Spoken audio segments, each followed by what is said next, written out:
운동 치료학 및 실습 5주차 온라인 강의 2차 강의 시작하도록 하겠습니다. 온라인 강의 5주차 2차 강의는 제1부의 마지막 장인 제13장 고유수용기입니다.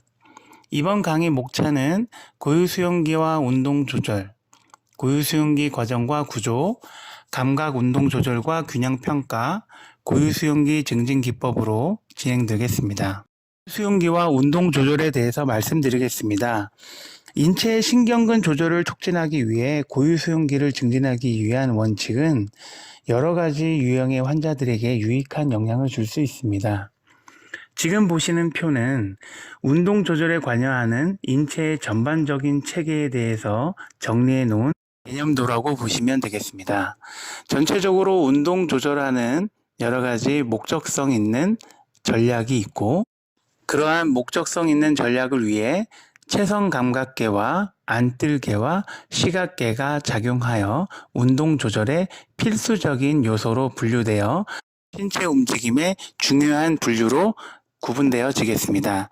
체성감각계는 고유수용기와 운동감각, 긴장력을 인지하고 감지할 수 있는 능력으로 구분되어 운동 조절을 위해 이루어지는 인체의 현상을 일목요연하게 확인할 수가 있겠습니다.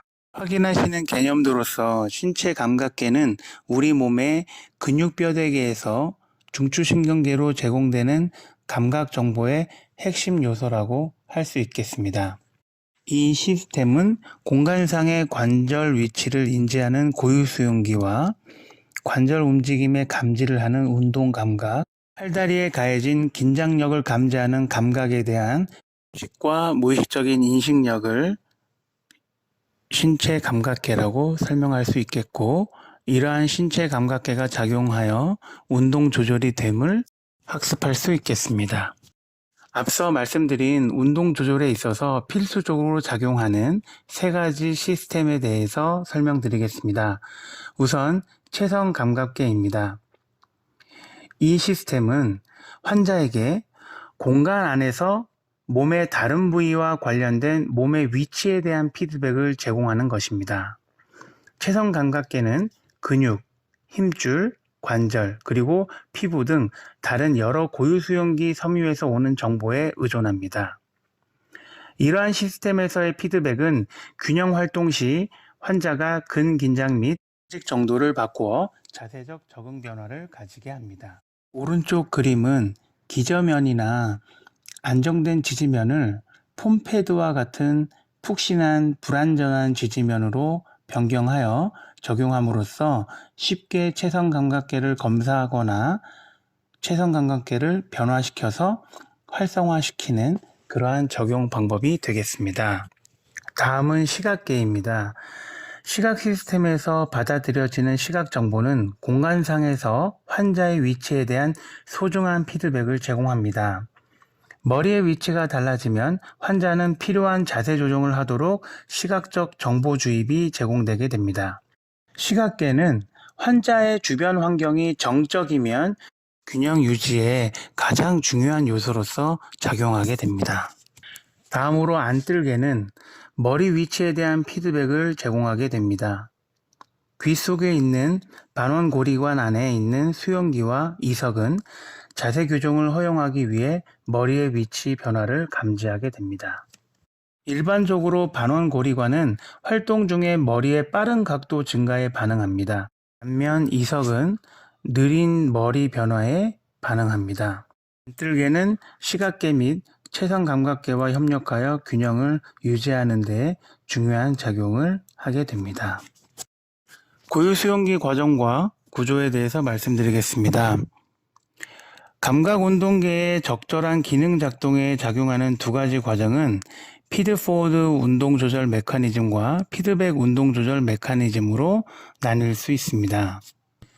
피드포워드 운동조절 메커니즘은 운동 반응 표출 시에 과거의 경험을 통합하여 근육의 활동을 미리 준비하는 기전이라고 설명드릴 수 있습니다.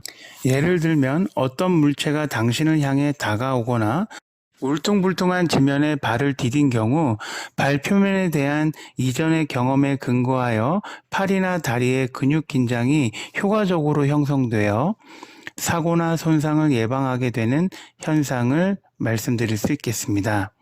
따라서 유사한 미래 활동에 사용될 수 있도록 이전에 미리 경험한 근거를 통해서 신체를 조절했던 기억들을 뇌에 저장하여 미래 시점에 유사한 환경이나 상황에 대응할 때 활용될 수 있는 운동 조절 메커니즘이라고 말씀드릴 수 있겠습니다. 일반적으로 우리에게 똑같은 두 번의 상황은 없다고 생각할 수 있으므로 과거 경험에 근거하여 준비된 동작이라 함은 상황에 따라 부족한 경우가 있습니다. 그래서 피드포워드 운동 조절 메커니즘을 활용하기 위해선 유사한 상황이라고 할지라도 다양하고 반복적인 연습이 필요하다고 할 수 있겠습니다. 피드포워드 운동 조절 메커니즘을 강화하기 위해서 다양하고 반복적인 연습을 하더라도 항상 다른 정보를 여전히 필요로 합니다. 이러한 부분을 보완할 수 있는 것이 인체의 피드백 운동 조절 메커니즘입니다. 피드백 운동 조절 기전은 반사적 근육 활동과 관계되며 주어진 상황의 근반응을 조정하기 위해 반사적 통로를 활용합니다. 사전 경험이 없거나 또는 물체나 지면을 못 본 상태인 경우 손상으로부터 자신을 보호하려면 과거의 운동 조절 피드백에 주로 의존할 수밖에 없습니다. 피드백 기전에서는 역학 수용기로부터 감각 정보가 들어오면서 중추신경계에 전달되어 근육 활동을 조절하는 방식으로 신체 활동을 조절합니다. 피부, 근육, 힘줄, 관절 주위 조직 등의 역학 수용기는 각 수용계에서 받아들여지는 정보를 한 시냅스에서 두 개의 신경원이 연결되어 있는 단일 연접 통로를 통해 척수로 감각 정보를 전달하게 됩니다. 이후 수많은 신경원이 연결된 통로인 폴리시냅스 통로를 통해서 척수와 소뇌와 대뇌피질 등으로 구성되어 있는 뇌 영역에 전달하게 됩니다. 이러한 감각 정보는 피드백 운동 조절 메커니즘이 활성화되는 무의식과 수의적 운동 조절을 결정하는 데 사용됩니다. 이 감각 정보들은 유사한 미래 활동에 사용될 수 있도록 뇌에 저장되는 데도 도움이 될 수 있습니다. 감각 운동계에서 전달되는 정보 주입은 모든 운동 조절에 필수적이라고 할 수 있습니다. 손상이나 병리적 문제 또는 다른 환경적 상황으로 인해 이 세 가지 시스템 중 하나라도 부정확한 경우에는 중추신경계가 이 부정확한 데이터를 필터링해서 재검토합니다. 그래서 보다 정확한 나머지 시스템으로부터의 적절한 정보만을 사용하여 운동 조절을 합니다. 이를 감각 체계화라고 하고 이 프로그램은 고유수용기 재활 프로그램의 핵심 요소가 됩니다. 치료사는 체계적으로 이 감각 체계화를 활용해서 남아있는 시스템을 좀 더 효과적으로 활용할 수 있도록 재활 프로그램을 계획하고 적용해야 되겠습니다. 감각 측정의 패러다임은 감각 정보에 대한 의존도나 유용성에 근거하여 운동 조절에 관여하는 체성 감각계와 시각계, 안뜰계의 시스템의 정보를 평가해야 되겠습니다. 평가된 정보를 근거로 운동 반응을 결정하고 운동 조절 시스템의 안정성이 증가될 수 있도록 고유 수용기 과정과 구조를 면밀히 살펴봐야 되겠습니다. 감각 운동 조절과 균형 평가입니다. 치료사에게 가장 중요한 것은 객관적으로 균형 능력을 평가하여 치료 계획을 세우고 기능적 결과를 측정하는 일입니다. 임상에서 사용되는 검사법을 소개해 드리겠습니다. 가장 일반적으로 실시되는 것은 한다리 서기 검사입니다. 이 검사 방법은 환자가 한다리로 서서 시각계와 체성 감각계에 점점 더 도전되는 형태로 환자의 눈을 뜨고 감게 하면서 균형을 유지하도록 하여 측정하는 방법입니다. 다음은 롬버그 검사입니다. 환자가 발을 모으고 서서 팔은 몸통에 붙인 다음 눈을 뜬 상태와 눈을 감은 상태에서 각각 20초 동안 서 있게 하는 검사입니다. 다음은 균형 실수 점수 시스템 검사입니다. 대상자의 정적 및 동적 균형 평가를 위해 개발된 검사법입니다. 양손을 엉덩이 위에 두고 한 다리로 선 자세나 양손을 엉덩이 위에 두고 양 다리로 선 자세 또는 텐덤 자세에서 지지면은 딱딱한 또는 푹신한 불완전한 지지면 위에서 눈을 감게 하고 환자의 균형 에러를 평가하는 방법입니다. 동적 균형 검사 또는 기능적 뻗기 검사입니다. 이 검사법은 안정성 한계 내에서 최대로 뻗을 수 있는 능력을 평가하는 방법입니다. 다음은 일어나서 걷기에 소요되는 시간인 타임 겟 업앤고 테스트입니다. 이 검사는 노인의 균형, 이동, 가동성을 검사할 때 대표적으로 사용되는 방법입니다. 오른쪽 사진은 밸런스 스테빌리티 플랫폼이라고 하는 미국 바이오덱스 회사에서 만들어낸 장비입니다. 이 도구를 사용한 균형 평가 또한 균형 검사하는 객관적인 평가 도구로 임상에서 사용되는 것입니다. 고유수용기 증진 기법입니다. 재활에서 고유수용기 훈련을 적용하는 것은 환자를 정상 기능으로 점차 회복하는 데 큰 도움을 줄 수 있습니다. 점진적으로 그 난이도를 적용해서 동작을 수행할 수 있게끔 유도하면 적응적 및 예상적 근활동이 증가할 수 있습니다. 오랜 기간 동안 지속적으로 고유수용기 훈련을 수행하면 근육의 활동 전략을 학습하게 됩니다. 초기 재활 과정 동안 관절 조직과 가동 범위가 적합치 못하면 환자는 균형과 정상 기능에 필요한 교정 동작을 하지 못하게 됩니다. 재활 후반기는 조직 치유와 충분한 근력과 지구력을 회복함에 따라 고유수용기와 신경근 조절력이 증진되고 환자는 정상 활동으로 복귀할 수 있게 됩니다. 따라서 초기 재활 과정을 살펴봤을 때 고유수용기를 증진하는 기법은 초기 재활에 상당히 중요한 역할을 수행한다고 볼 수 있겠습니다. 왼쪽은 다친 환경에서 양 다리와 한 다리로 서서 균형을 잡는 동작입니다.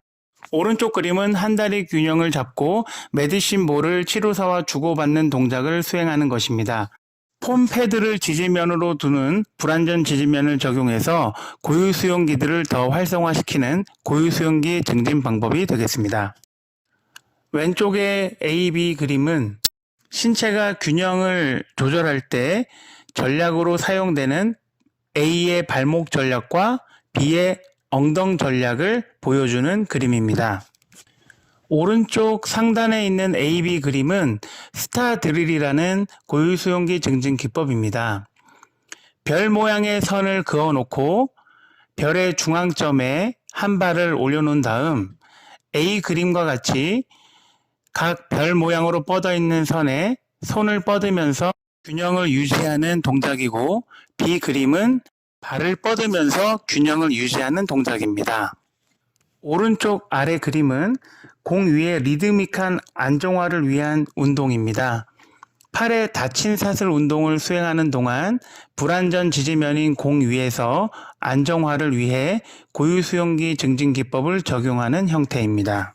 다음 고유수용기 증진 기법으로서 바닥 위에서 스쿼트 동작을 하는 수행부터 B, C, D 그림은 보쉬공 위에서 공을 통해 제공된 불완전 지지면 위에서 스쿼트 자세를 취하는 B 그림과 한발 서기를 실시하는 C 그림, 보쉬공을 뒤집어서 스쿼트를 동작을 할 때 기능적 뻗기를 하는 D 운동처럼 어려운 동작을 각각 실시하며 고유수용기를 증진하는 기법으로 활용되는 사진입니다. 균형을 평가하는 여러 가지 검사법들을 활용해서 고유수용기 증진 기법으로도 활용할 수 있습니다. 앞서 말씀드린 균형 실수 점수 시스템인 밸런스 에러 스코어링 시스템의 BSS 검사 방법에서 왼쪽의 그림 A는 폼 패드를 깔아 불안정한 지지면을 제공하고 눈을 감은 상태에서 한 다리 서기를 실시하여 고유수용기를 증진하고 있는 그림입니다. 그림 B는 텐덤 랩 BSS 검사를 활용해서 발꿈치와 다른 발에 발가락을 맞댄 상태에서 나란히 두고 폼 패드를 깔아 불완전 지지면을 제공한 상태에서 눈을 감은 상태의 고유수용기 증진 기법을 활용한 모습입니다. 오른쪽은 시상면 축에서 균형판 위에 검사를 실시하는 방법인데 이 검사에 적용되는 자세 또한 고유수용기 증진 기법으로 활용될 수 있습니다. 균형을 평가하는 여러 가지 검사법들을 활용해서 고유수용기 증진 기법으로도 활용할 수 있습니다. 앞서 말씀드린 균형 실수 점수 시스템인 밸런스 에러 스코어링 시스템의 BSS 검사 방법에서 왼쪽의 그림 A는 폼 패드를 깔아 불안정한 지지면을 제공하고 눈을 감은 상태에서 한 다리 서기를 실시하여 고유수용기를 증진하고 있는 그림입니다. 그림 B는 템덤 랩 BSS 검사를 활용해서 발꿈치와 다른 발에 발가락을 맞댄 상태에서 나란히 두고 폼 패드를 깔아 불완전 지지면을 제공한 상태에서 눈을 감은 상태의 고유수용기 증진 기법을 활용한 모습입니다. 오른쪽은 시상면 축에서 균형판 위에 검사를 실시하는 방법인데 이 검사에 적용되는 자세 또한 고유수용기 증진 기법으로 활용될 수 있습니다. 다음 그림 A, B, C는 난이도를 높이는 방법으로서 사용되는 고유수용기 증진 기법입니다. 폼 패드를 적용해서 불안정한 지지면을 제공하고 그 위에서 탄력적인 튜빙을 이용한 스팀보트 운동입니다. A는 오른쪽 다리의 모음근을 활성화시키고 B 그림은 오른쪽 다리의 벌림, C 그림은 오른쪽 다리의 굽힌근을 활성화할 수 있는 방법이라고 설명드릴 수 있겠습니다. 다음의 기법은 대상자의 고유수용기를 자극하는 훈련의 형태입니다. 왼쪽의 AB 그림은 어깨의 열린 사슬 리드믹 안정화 운동입니다. 그림 A는 치료사가 손등 방향에 자극을 주어 대상자의 고유수용기를 촉진하고 그 방향으로 어깨관절 굽힘을 수행하게끔 유도하는 것입니다. 그림 B는 손바닥 방향에 대상자의 고유수용기 조직들에 자극을 주어 어깨관절 펴을 유도하고 안정화될 수 있는 열린사슬 리드믹 안정화 운동이 되겠습니다.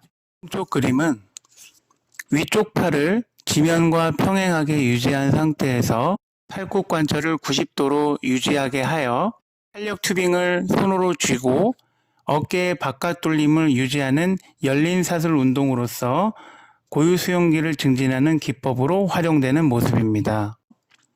어깨의 다양한 방향에 교란을 줄 수 있는 자극을 주면서 고유수용기를 활성화시키고 그 자극을 받은 고유수용기의 감각 정보를 통해 운동 조절이 되면서 어깨의 닫힌 사슬 리드믹 안정화 운동을 통해 어깨의 안정화가 될 수 있는 고유수용기 증진 기법이라고 할 수 있겠습니다. 다시 한번 결론적으로 말씀드리면 고유수용기는 재활 프로그램의 핵심적인 요소라고 할 수 있겠습니다. 이는 환자가 자신의 정상활동 수준으로 복귀하기 위해 근력과 가동 범위 또는 동작의 움직임 정도를 변화시키기 위해 아주 중요한 요소라고 할 수 있겠습니다.